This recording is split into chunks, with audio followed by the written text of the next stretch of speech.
here is the worst thing about photography and videography. Before you can like even, I mean, okay, this is like half true.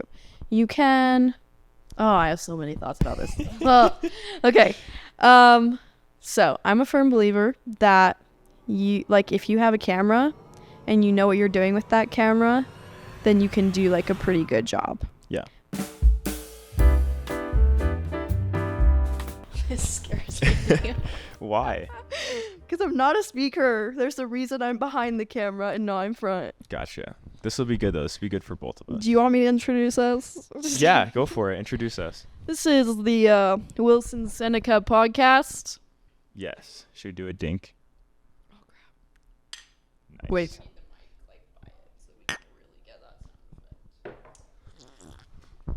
And, you know, Wilson's pretty cool, so... Yeah? Yeah. And this is his podcast about me. This is true. It's about Camille today. Camille Cox. Not Camille. Not which Camille. is Camille. Important to distinguish between. CamDog8milli. What was that? That's my Webkins username. CamDog8milli. Mm-hmm. How many webkins did you have? A lot. Really? My password was Ginger8Snaps. Is it still active? Can someone just log into No, I your... tried. Oh, dang. Tried like a few weeks ago. Bummer. Webkins, super slept on, honestly. Yes. I'm glad this is where the conversation has started. Yep. I actually loved Webkins. I think I had I like loved them 3 too. or 4. You can play the games. You design their bedrooms. Uh-huh. Like, they're awesome. There's like the Should I hold this? daily well. Okay. There's like the mining game, the daily well game. Bowling.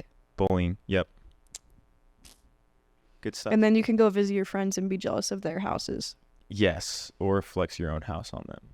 Mine was usually the other way around, but Bummer. you're cooler than me. So. Cool. Well, welcome back, guys, to the Wilson Seneca podcast. Thank you so much for tuning in, as always.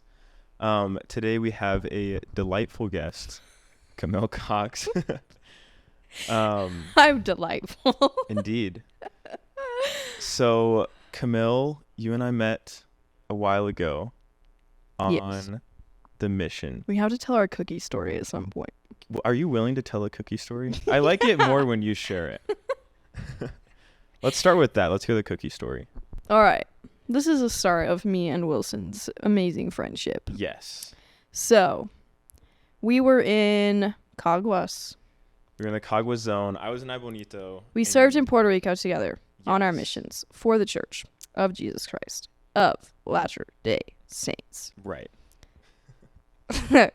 Also known as the Mormon Church. Oh, wow. Just kidding. And we had what? We were at a district meeting. I don't even know what it's District called. council. District council. Yep. That's so sad. And I had the tube of cookie dough, right? Yes. No, I found it in the fridge. So actually, the story behind the cookie dough, my idea was to buy cookie dough and then deliver it to like members and stuff like that. That's why you had it? Teaching. Well, we bought it. We bought like 6 of them, but there wasn't any because we were like in the mountains. There wasn't a Walmart, so we had the other elders. Elder Nelson. He grabbed like 6 for us, and then your companion, Sister Balbuena, saw the exchange of them handing us the cookie dough. Know that? And then she took it and put it in the fridge or the freezer, and then forgot about it. Oh. And then weeks later, we were at district council, and then you stumbled upon this cookie dough. Okay. So continue. naturally, it was frozen, and I couldn't cut it. Also, I just have to preface, you were a jerk that day. I felt attacked personally. Here's the thing. I didn't. I was self-conscious. I was self-conscious about what I had done, and then you were like, "Where's the fork?" And I'm like, "Get him yourself." You were actually a jerk. I thought it was funny. Well, now I do. In the moment, I was like such a brand new missionary that I was like, everyone hates me. So I took the tube of cookie dough and I was like, it's frozen. So I put it in the microwave. Naturally, as one does. Right. And I took it out and it was like soft. And so I took a pan, it was not a cookie sheet. It was like a baking pan, a glass one. And I just like squeezed it out and I spread it out.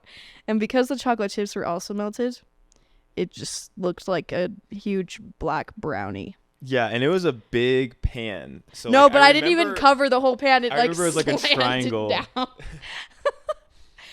Yep. Anyway, things as a missionary are just funny. And then I brought it back to them.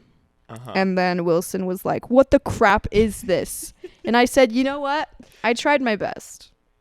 Because the thing is it was the saddest looking cookie I've ever seen in my entire life. And it was like slanted. And then when you tried to like scoop it, it just like crumbled. Yes. And we waited. It was too flat. We like waited like 20 minutes to get this anyway. Things are just funnier as a missionary. So that was the start of our flourishing relationship. Yes. Which basically started by a cookie. A cookie. Yes. I think that's the important part to remember. A cookie.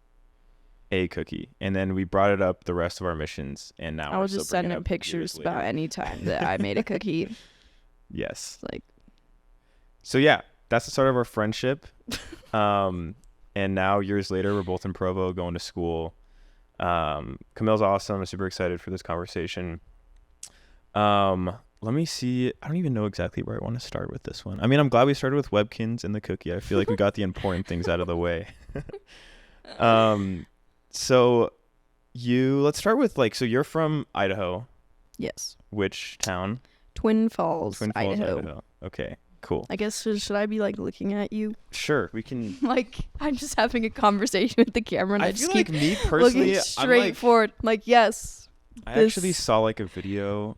I forget where it was, but it was girls communicate face to face, looking at each other. And then guys are and most guys, they communicate shoulders. And I feel like I'm definitely the most stereotypical I feel like I am too. I've talked to you guys. I can't make eye contact with people. I'm not a big eye contact guy. So no. It's more, it looks better and it's more professional to do this. So that's what we're gonna do. But me typically when I communicate with people, touch toes oh too? yeah. Just kidding.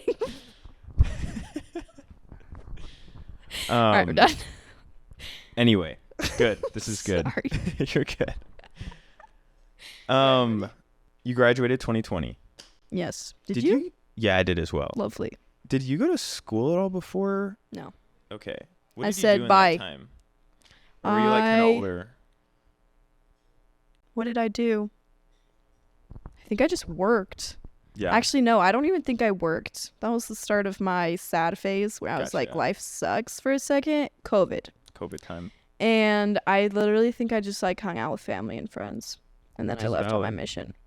I also helped a lady in my ward a lot because her husband passed away. And so I helped her kids and I babysat them a ton. Oh, dang. That's awesome. So, yeah, graduated 2020, had the little buffer period, ended up in Puerto Rico. Yeah, by some miracle. And then you ended up at BYU. What was kind of the decision process for BYU for you? I said, not BYU. I'm sorry, that's rude. It's cold.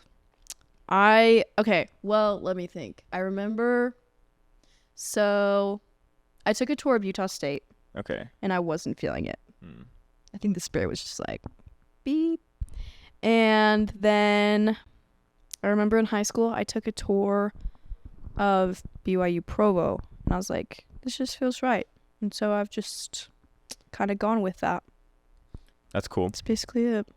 That's kind of similar to me. I applied to Virginia Tech and BYU before my mission, deferred both of them. And oh, cool. I kind of wanted to go to Virginia Tech before my mission because I was kind of too cool for the church. I'll go, but that's not me.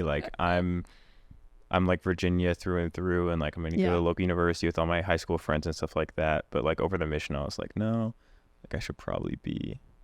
It wasn't anything He's big. Cool it was just this kind of feels right. This is where I should be. Anyway, made it to BYU. And since you've been out here, did you do videography stuff before your mission? Yes. Okay. Because I guess in my mind it was you didn't start the wedding videography, and maybe you didn't do wedding videography specifically. I did. Okay, you did perfectly. Let's talk about that then. What was kind of your journey to wedding videography? Did you start with wedding videography, or like what kind of was that pull for you initially? So I don't really know. I watched YouTube videos of wedding videographers and just videographers in general. Like I thought travel videos were super fun and just all kinds of videos. Yeah. Social media, awesome. And so I bought my own camera. I bought a Nikon, and I was probably like a freshman, and I bought In high school? yes, and I made the cringiest video. Insert here. Just kidding. It's really bad. Where is it? Is it on YouTube? Uh-huh. Like, could I actually insert it there? Just Yeah. like link it? Perfect. It's really bad. But then you have to insert something good, okay? Okay. 'Cause people can't think that that's where my story ends. So then I like started, okay, how should I explain this? So I would make videos like every once in a while, and it was fun. I just like make videos of me and my friends. Super girly, Nice. running through the field. Actually? Yes. It Sweet. was like cringe as Frolicking. cringe can get. Nice. Yes. And then oh no, this is what I did in 2020. Okay, so I graduated high school. It was just kind of a bummer time because of COVID. And so I was like, my tennis season got canceled and like all the fun things I was looking forward to got canceled. And so I was like, I really want to start doing photography and videography more. And like, I'm not kidding. This is what happened. So I had a dream. Ooh. Like, it's weird. Like, it was like low-key visionary. That's sick. Yeah. And so, like, in my dream, I offered a ton of, like, free photo and video stuff for people. Uh-huh. And then it just worked. And, like, slowly, I was, like, able to start charging. Yeah. And then I did it in person, and it worked like magic. That's like, awesome. Which was probably, like, a pretty obvious thing. But for me, like, I didn't have any experience with business. And so I was, like, great. And so I offered it for free. And then, like, slowly I started getting, like, bookings. And then when I came home, how should I say this? I think when I got home from my mission, I had like 1,600 followers on my film account, and then I deleted it because I was like, I'm done. Social media sucks, makes me sad, and I was like, I'm done. And so this past year, I like made a new one, and I've just been like building that up from zero, basically. That's sweet. Yeah. What is your opinion on, like, do you think that we're like foreordained to like have a specific like job for like weddings?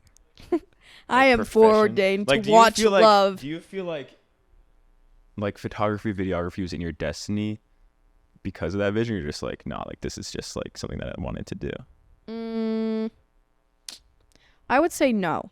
Okay. Because I think probably that, like, I think there's definitely, like, innate abilities that we were given and, like, ways that we can use it to, like, bless others. But I don't think the Heavenly Father was like, you're a videographer.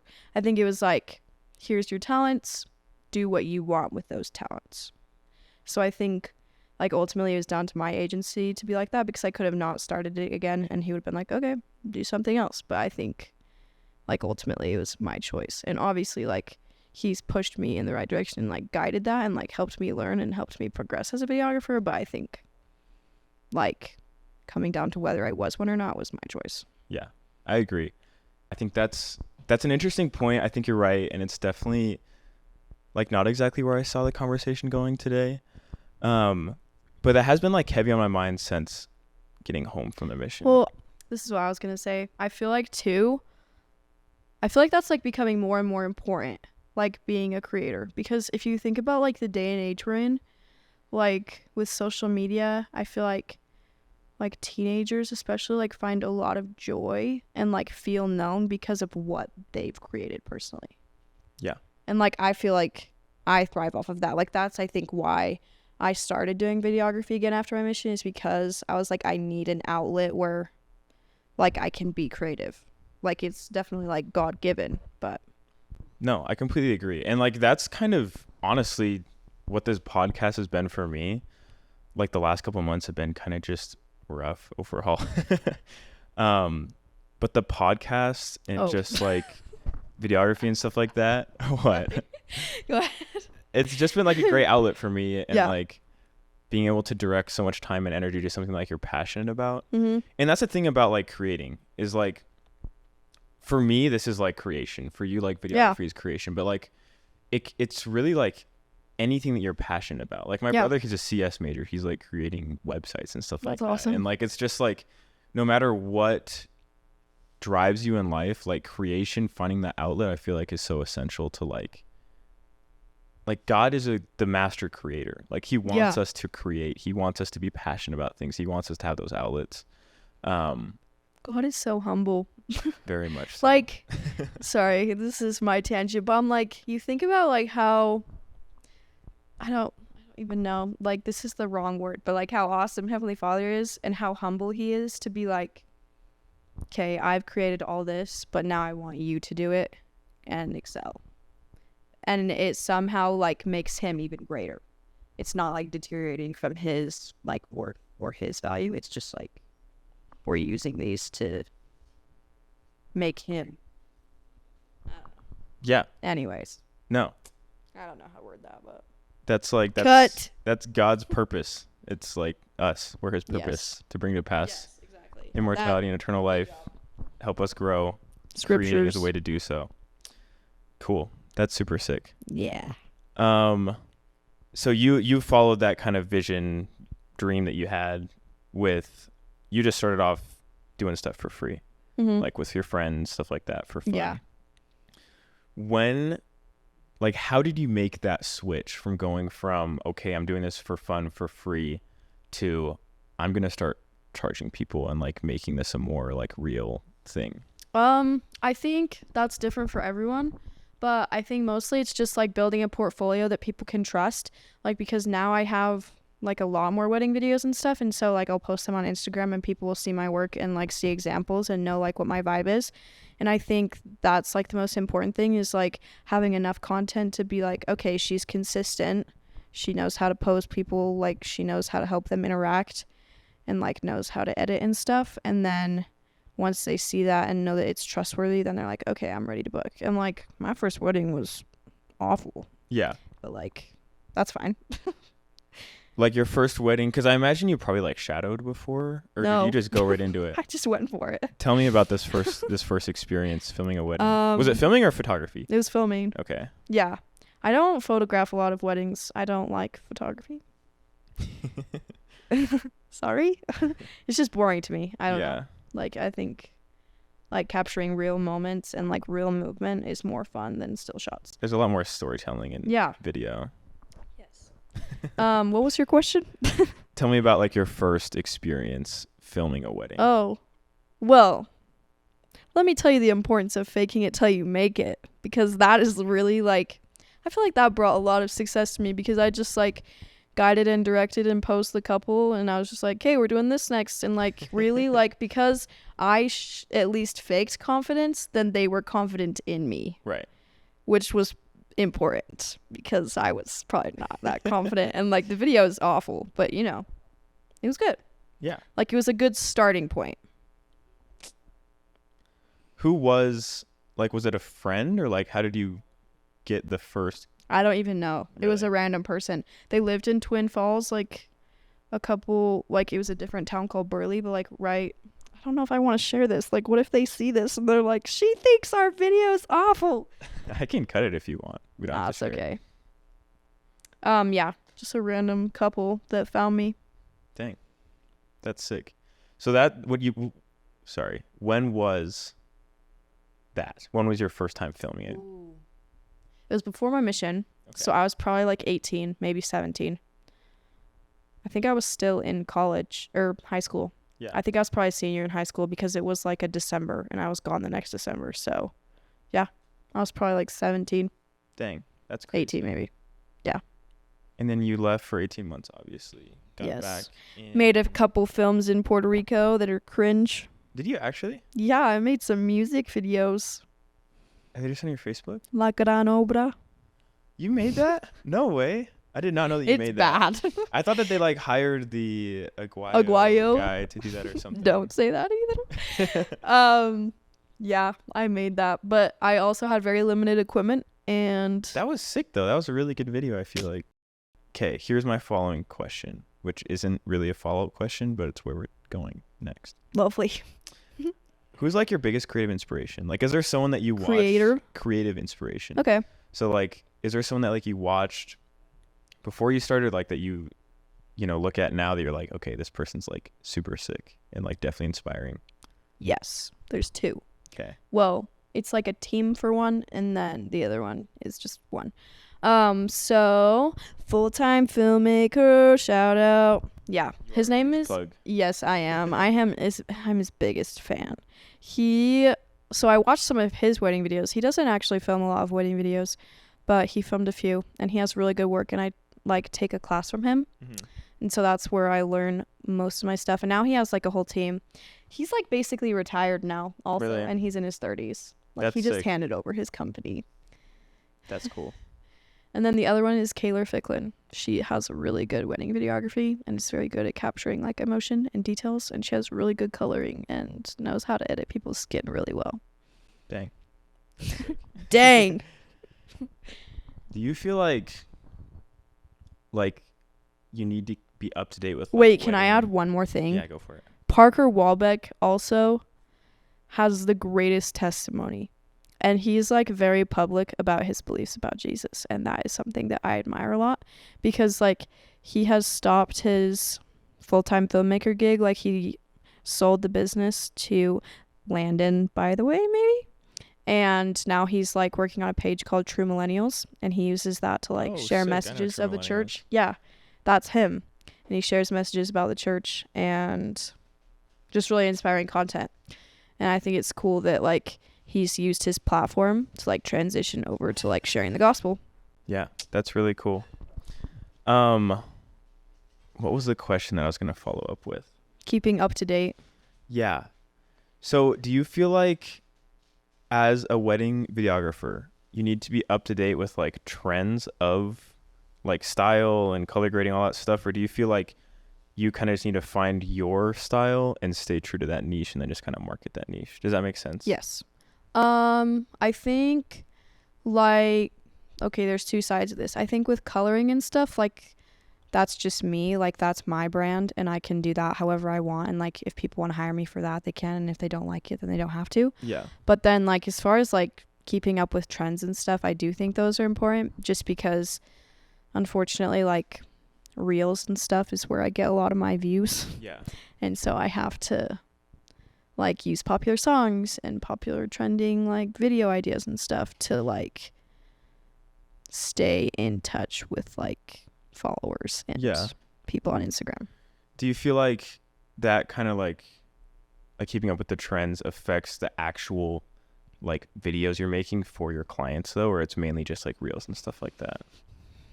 It's mostly just reels, because like usually I'll do like funner weird things with them that I just know will do good for a reel, but then like the videos stay pretty, like obviously I try to like update my posing and stuff so that I'm like creating like so that every video doesn't look exactly the same. Yeah. Welcome home. You're fine. Do I know him? This is Britton. Hi Britton. I don't know if you know Britton. I do. Do you want to say hi to the camera?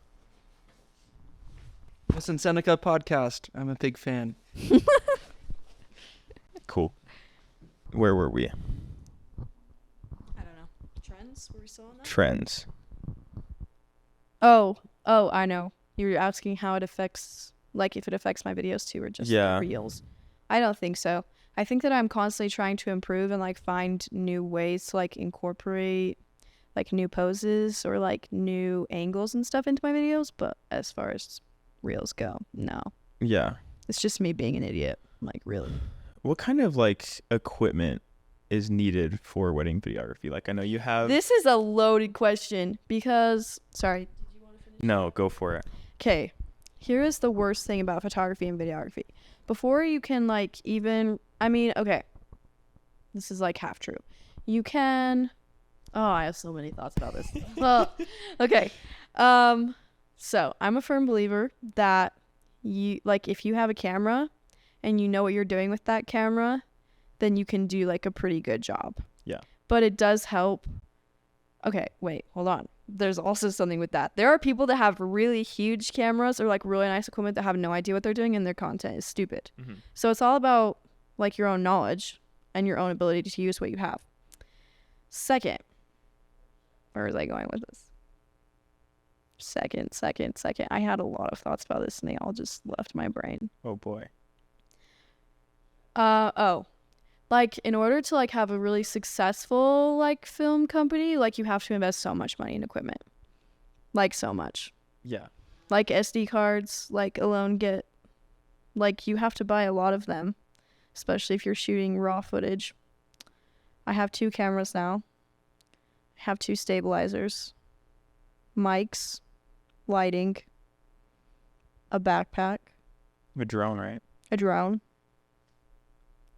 batteries. Why do you need 2 stabilizers? Are you holding 2 cameras? at No, once? I just have like a backup one Okay. in case something Do they like breaks. function differently, or it's just like? Actually, I have 2 different ones. I have a glide cam and then I have a gimbal, and I need to buy another gimbal because I like the gimbals better. Gotcha.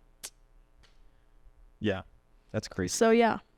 And also part of that is like, I feel like if someone's hiring you, they want you to have like fancy equipment just because like they feel better about.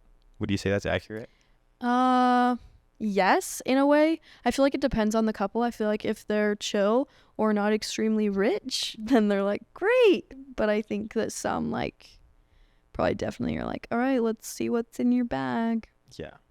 But I think honestly more important than any of that is like the content you're delivering, because if they see that, then they're not going to care about what is on your shoulders or whatever. Yeah.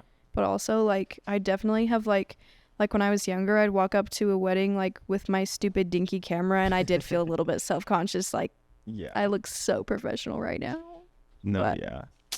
There definitely is that part of it. But I do think like, and something that I've learned is like, what's more important than like how your content looks, and this is more like not specifically for wedding videography, but just like content in general, is like it's more important like the people being shot or interviewed or whatever, and like the type of content, like the person in front of the camera is way more important than like what type of camera it is. Yes. I guess like where I'm going with that is like I watch like interviews on like YouTube and stuff like that.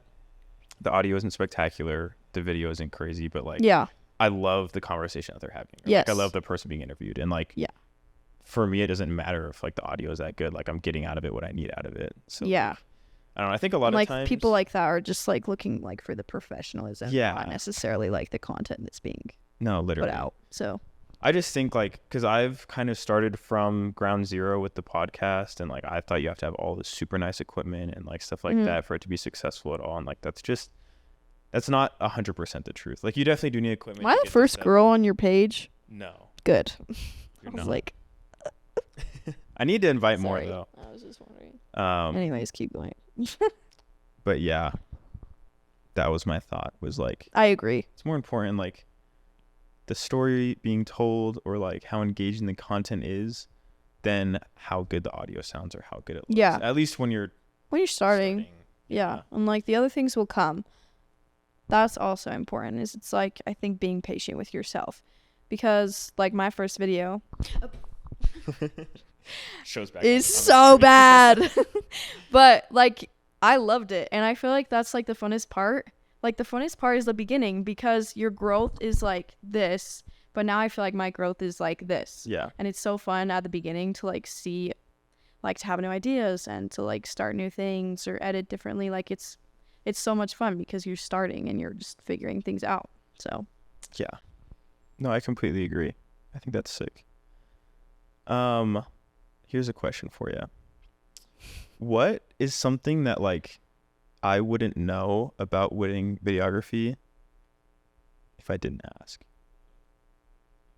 Like, is there like behind the scenes stuff or like things that like we just don't know that like you do or like have to deal with or like go through? the bride's moms. The bride's moms. You probably know that though. Why would I know that? Well, I just feel like that's like a stereotype that's like Bride's so moms are just a hassle. intense. Yeah. Sometimes they're chill. Lacey McCoon, she's chill. Lacey McCoon. Yep, Shout out. we Who's love that? Lacey McCoon. I filmed Cool. her daughter's wedding last year, and I'm filming her next daughter's wedding this Oh, year, nice. and I like her. Good mom. Lazy. Mom. Dang. Yeah, like I'm trying to think. I need a better example. Like, there's a lot of things that probably people don't know that I do. Like, obviously, I spend a lot of time editing. Yeah. And I spend a lot of time trying to, like, be better. Yeah. Bride's moms. I had a groom's mom once that, like, flipped a lid on me because I had to cancel on her. And, like, obviously, I was going to help her find a new videographer and stuff. And she, like, flipped on me and was like, I'm trying to find the exact words in my brain, but she was like, eventually you're going to run out of your parents' money and your friends' money. And then what's going to happen at your own wedding? Karma. And then she was like, well, here's a fun thought. You do get to pick your clients. Like, say no. Exactly. And she was like, you don't get to pick your clients. Like, that's not how this works. I'm like, I feel like figuring out pricing too is really hard for me because I don't like charging people. It's my weak spot. But I also like need to make a living. Right. And there's also, I feel like, a lot of videographers out there that charge way more than me. And I'm not like saying I'm better than them like that, but I just feel like I've worked hard enough to be charging what they're charging. Yeah. But I don't. Just because you don't like charging people. Yeah. Plus, like, weddings are already so expensive. Yeah. No, it's true. I feel like whenever when we filmed, so Camille helped me film my advertising application video, which was super helpful and awesome. And I'm glad that I'm done with it. I feel good about it. I'm excited to turn it in. I turn everything in like a week, which will be Sick. awesome. I'm super excited to be done with it. I've loved the process, but I'm excited to just like have it finished. Anyway, when we were filming that, and maybe it's because I was being filmed, but also like when I'm editing like the podcast and stuff like that, I get burnt out a lot. Like, can you relate to that? Like filming and editing out, just like. You want me to elaborate? Yeah, let's hear it. Okay. Yes. I don't know. Okay, this is going to sound like, I don't know how to say this and not sound mean, but like, I feel like the weddings where the brides put a lot more effort into like small details, like I thrive at those weddings because then I have so much more footage to work with. But when they're just like boring weddings, like sometimes like they'll just like, you know, the tradition of like the wedding line where they just like toss all the guests the last like 2 hours, and then I'm like, what do you? Yeah, what do I do with this? Like, I'm not putting in all these like all these random videos of people talking, and so I feel like when brides are really intentional, then it's like way more fun for me. Yeah. And obviously, I'm not gonna like. I mean, maybe I should be asking about their plans and being like, sorry, that's not a good fit for me. But like, yeah. I definitely get burnt out. And I think the more weddings that I film, like if I'm doing too many like at once or too many per month, that's when I like start to be like, yeah. So I'm trying to limit myself, but also right now I just need money. So yeah. Get rich. Just kidding. Maybe you should just raise your prices. Then you'll get more. Yeah. Raise your prices. Do less weddings. Is there anything you do to like limit the burnout? Like, is there like any insider tips you feel like, or it's just kind of like you just got to deal with it? I feel like taking breaks. Well, right now I'm trying to only schedule them on weekends because I have school. And so I'm trying to be better about focusing on school because I don't love school right now.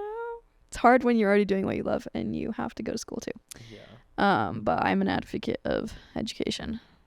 I think also, I don't know, this is like a personal thing for me.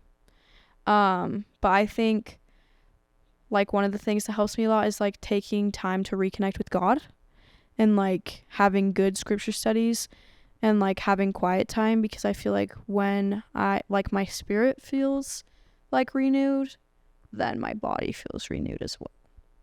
Yeah. No, I totally agree. I feel like sometimes the problem that I get into is like when I wake up, I'm like stressed every day. It's like I have so many things I need to get done today. And like, it's also like the first thing you should do every day is read your scriptures and like pray and stuff like that. And I feel like a lot of times what I end up doing is just like flying through scriptures and like I do it to do it, but like it's not as meaningful as it should be. That's always been a problem I've had. I feel like it's just like making my discipleship check boxes. Yeah. And it's been something that I've always tried to like, and I'm still like working on like. Well, yeah, that's a lifetime process. I think too, I don't know. Something I think that is really messed up with our world that I just like have become more aware of is like the fact that we feel like we need to do more to be enough. And like just this like we always need to be busy doing something. Even like, I don't know. I think it's important, and I'm not good at this. I'll be straight up, but like prioritizing like what's important. Because sometimes I just like, or like being willing to say no to things. Yeah. Also, I don't know. I just feel like I get so caught up in like, this is probably honestly from the mission a little bit as well. And I'm a perfectionist a little bit. But like, I felt like I always had to be doing something. And then like, if like a lesson fell through or something, I was like anxious, like, what are we going to do with our time? Like, President doesn't want us to waste time. It's not your fault, President Skinner. I love you. But that was how my brain reacted. So anyways, that's my 2 cents. Yeah. No, I agree. I think it's true. It's just like it's a church thing, I think. Like, oh yeah, it's church culture. We're like trying to become like God. Like that's a pretty big task. And I think like it's important to like, I mean, obviously our spirits and bodies are together, but it's like also like separating like, okay, what does my spirit need right now versus like what does my body need? Because taking care of our spirit, I feel like, is more important. And obviously taking care of our body is part of taking care of our spirit. Like doing those things that our spirit really needs and then like filling it with the other things. If that makes sense. Yeah, no, I totally agree. So we were talking, I think it was when we were filming my video for the application about. Can we insert the sky video here? Yes, sky video inserted. Unfortunately, that did not make the cut. I know. I was so sad. It's okay. I might make an extended cut, honestly, just because there were so many fun clips. I think like the part of me and you actually makes me laugh really hard. That one's a good one. It's all good. Anyway, and you mentioned in this podcast, like earlier, was you deleted your film account or Instagram account. Yes. Or at some point. Was it before or after your mission? It was before. I think I don't remember. It might have been after. Anyway. It might have been after. When did you make it again? Like, when did you make your new one? Was that this last year? This is a complicated thing. Because, like, right before I left for my mission, I had HeyCamFilms, and then I made another one called HeyCamPhotos. And it was, like, I had, like, 180 followers on it. Mm-hmm. I deleted the bigger one, HeyCamFilms. I'll explain why in a minute. And then I left the other one. I don't know why. I just never deleted it. And so when I started HeyCamFilms again, I just switched the name of HeyCamPhotos to HeyCamFilms and then just, like, started growing it from, like, the 180 that I had. Gotcha.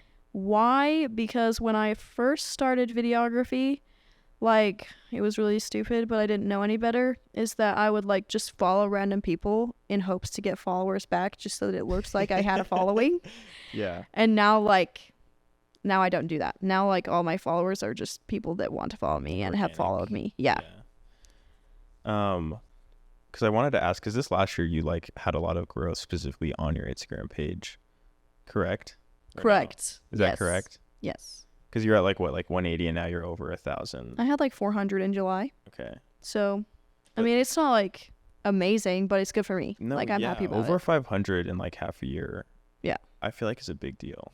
These like videographers that are like, how I got 180K in one day, and I'm like, well, I don't know. I'm not at that point. I forget who I was watching, but it was someone talking about like their YouTube channel and how it grew, and it was like, your first 10 subscribers are harder than your first 100. And then your first 100 are harder than your first 1,000. Because, like, it kind of just, like, picks up, like, as you go. That's true. That's a good thing to think about. So, like, I don't know. I always think about that. Because we have, 23 spectacular, amazing subscribers on this channel. I'm one. Wait, I'm not subscribed to your YouTube though. Do you have 23 on YouTube? Uh-huh. Yo, Yeah. that's impressive. I only have 15 on my YouTube. I actually subscribed to yours today, so you have 16 now. Because I was like, That's hilarious. because I looked at your website, I was like, wait, it's on YouTube. I need to make sure I'm following. Yes, Camille. I'll follow you back. Thank you. Once we get to 25, it's gonna be a big day. Yes, Big we day. should celebrate Yeah. with Costco hot dogs that stink. Sounds My like car fun. up. Just kidding. The question I have for you is, how did you grow? Like your Instagram page, or I guess just in general, like, Can I look? like, would you How say did it's I mainly just like grow? reels, or like, is it word of mouth, or like, if you're like talking to someone that's like a wedding videographer that has like 180 followers, what would you tell her to do to like grow her? Consistent. Let me see. I gotta see where I began because it started really bad. I mean, not bad, just where anyone would start. Mm-hmm. I would say, okay, this is gonna sound weird, but I think like when I started, like I asked people to model for me and I would like give them free content, but I didn't like I didn't just like let anyone be models for me. Like I made sure that they had like a decent following and that they were like attractive people, which is gonna sound like rude, Yeah. but like that like gives me good content to work with to Yeah, they wanna advertise. repost it. Exactly. Gotcha. So I started with that. And then I started making reels. I hate reels so much. But do what you gotta do. And like most of them don't do that well, but like when they do, you can get like pretty good followings out of them. Yeah. So No, I relate to that. I think because I do a similar thing. Like, not that I'm only looking for attractive people with a lot of followings. but like you want them to have like interesting stories and like Right. things that people want to look at. Exactly. And like obviously making reels is a lot easier for me because the content's already made. I just like make it in the right format. Yeah, that's and, true. like, just upload it. But that's where I've seen a lot of the traffic come in is just like people's friends watching a clip of them that they put on their story or something like Yeah. that. Which has been like huge. So like if you're like in kind of a similar situation, have a podcast, videography, something of that nature, that's something to maybe like think about is like, who are the people that you're filming or interviewing or whatever it is. And I think also on Instagram, making them collaborators. what does that Th- mean? It means like instead of tagging them, like when you go in to tag them, you can also like on the other side, you can make them a collaborator. And it shows up And on if their they feed. accept it, then it uploads to their feed. That's so smart. I'm gonna do So that. like that gives you a lot of traffic too. Yeah, that's a really good. I'm gonna start doing that. I started doing that more recently and it's really helped me. Cool. Sick. That's a good suggestion as well. Believe it or not, we're nearing the end of this episode. Yay. How long Yay. has it been? No, not yay. Sorry. Been I just am impressed that we've gone this long because Oh, I was good. like stressed. no, It's don't like be. you're 20 minutes. So for those my regular listeners, they know at the end, I always give the person being interviewed Oh crap. an opportunity to share whatever. That can be along the lines of what we talked about today, something that you came wanting to talk about and didn't. It's really whatever you want to leave with the people to Ooh. end. What are we thinking? We could talk about my hip Let's hear it. because it's been like 3 years in coming. Should I talk about that? Okay. We're going to talk about hips, depression, and anxiety. And it's going to be so fun. Let's get into it. Okay. So, if you have any questions, please feel free to pause me. 'Kay. Okay, so in 2020, I was doing burpees naturally, as one does. And I like injured my hip. And I went to physical therapy and it went away. And then in November of 2020, I was about to leave on my mission. And I was just like, okay, back up. I also had body image issues, Wilson. You know, as one woman does. And I was like terrified out of my mind to serve because I was like, great, I'm going to gain a bunch of weight and I'm not going to be able to do this and I'm going to feel fat. Mm-hmm. You know, it's just sad, but that's what it was. And so I was really scared to go on my mission. And I was like banking on being able to exercise 30 minutes a day because I knew I was going to eat whatever with members and it was going to be awful. Yeah. Which it wasn't, but that's what I thought. And so like it was probably like 2 weeks maybe before me and my companion were just like working out like crazy together in the MTC. Obviously not together, but separate. And I did burpees again. And this time, like, I started to like feel these weird sensations in my hip and in my back, and I was like, this isn't good. And so I saw a physical therapist like the day before I left to Puerto Rico. And he was like, yeah, I think you'll be good. And then my parents prayed about it and they were like, we feel like you'll be fine. Yeah. And then I left. And so like my whole mission was amazing, but it was also like dreadful. Like it was awful. Just like the amount of pain I was in. And I like had MRIs done and x-rays, and like an orthopedic surgeon diagnosed me with random crap, and like nothing was helping. And so I just like I like am not even kidding when like by the end of my mission, like I would literally lay in bed at night and be like, is this the end? Like, wow. Is this the end of my life? Like I was in so much pain, and like because of that, like so much mental pain that like I just couldn't do it anymore. And it was awful, but like good. It was good for me. And so I guess one tangent I wanted to go off of with that one is just so like God has perfect trials for us. And not that he like gives us trials, but he knows how to mold us in the trials that life gives us. And so like one of them was just like the fact I couldn't exercise my whole mission, which was like my biggest fear, but it turned out to like be the biggest blessing ever, because I just had to be like, okay, I love my body. And it was good. And like one of the most powerful lessons I learned on my mission is like the power of telling yourself that you're a child of God, because I don't know, President Nelson has talked about that, and he talks about how much that label is just like overused and we've lost the meaning of it.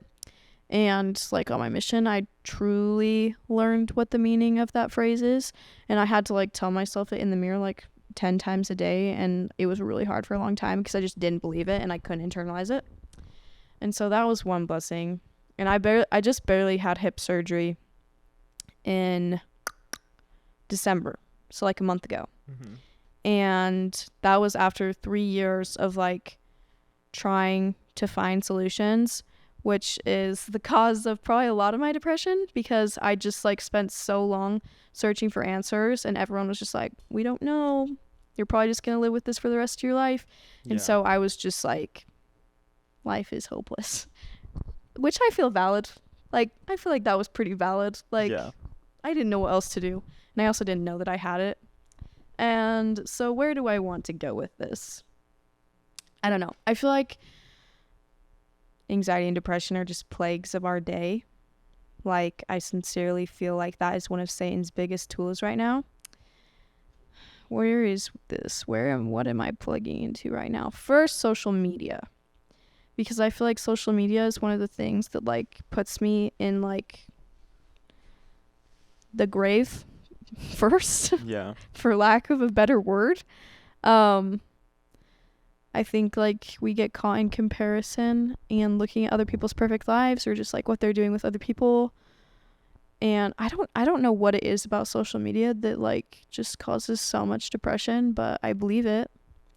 And so I think it's important to like stay focused on God. And like obviously it's really hard because like that's half my business, but I think finding ways to balance it and getting out and serving people and doing other things that are more important than social media. Where else do I want to go with this? Life is hopeful sometimes. I have something else. I gotta be really motivational right now. I have to turn on my motivational self. Cool, let's hear it. Be strong. Where am I getting at with this? Maybe I'll just end with my testimony, because I feel like that's what I have to offer. In a less formal way. But I feel like God really blessed me on my mission to like help me understand who I am, and I believe that he really is with us, and that I am lacking words right now. Clearly I haven't shared my testimony in a while. Like he planned like my journey so perfectly. I'm a very firm believer in the refiner's fire and that it burns really hot. Like, but I'm so grateful for who I am because of that. And I'm grateful that he lets me hurt so that I can grow and become a better person. And like, just looking at like all the tender mercies and little ways that he tried to like tell me he was there with me along the way are just incredible. And I think it's so important to look for them and look for the miracles. That's something we learned on our mission a lot about. Like, we had the Milagros chats or whatever, but like it was really helpful. Like, it was really good to like train yourself to be looking for God's hand in your life every day. So do that. Mic drop. Sick. No, yeah, thank you so much for sharing that. I think it's totally true, and I think it's important also to like talk about. It's just like I like respect you a lot because you're doing a lot of good things, but just like anyone else, you have trials, you have difficulties, and you're like open to like talk about them. I'm just open about depression and anxiety because I don't care anymore. I feel like, okay, sorry, I have one more thing. I feel like there's a lot of shame around depression and anxiety, like even when it's not your fault. Like, I feel like I've also had like a lot of traumatic experiences that I've had to deal with that have also like been contributing to that. And I don't think it should be a secret or something we're ashamed about. Like, I don't know, you've probably heard this phrase, but it's like when you have cancer, like you go get help. When you have depression, you just go get help. Like, it's not something that has to be like a secret. Like, and in fact, it's easier when it's not. I agree. Cool. Well, thank you so much, Camille, for coming on the podcast. All your thoughts shared. Good luck with this year. I feel like HeyCamFilms. HeyCamFilms, which will be linked in the bio for everything. Also follow Wilson's Zeneca podcast. That'd be good. He's too. cool. Cheers. But yeah, good luck with stuff this year. It's Thank exciting. New year, new opportunity. Good stuff. But yeah, we'll go ahead and end there. Hype.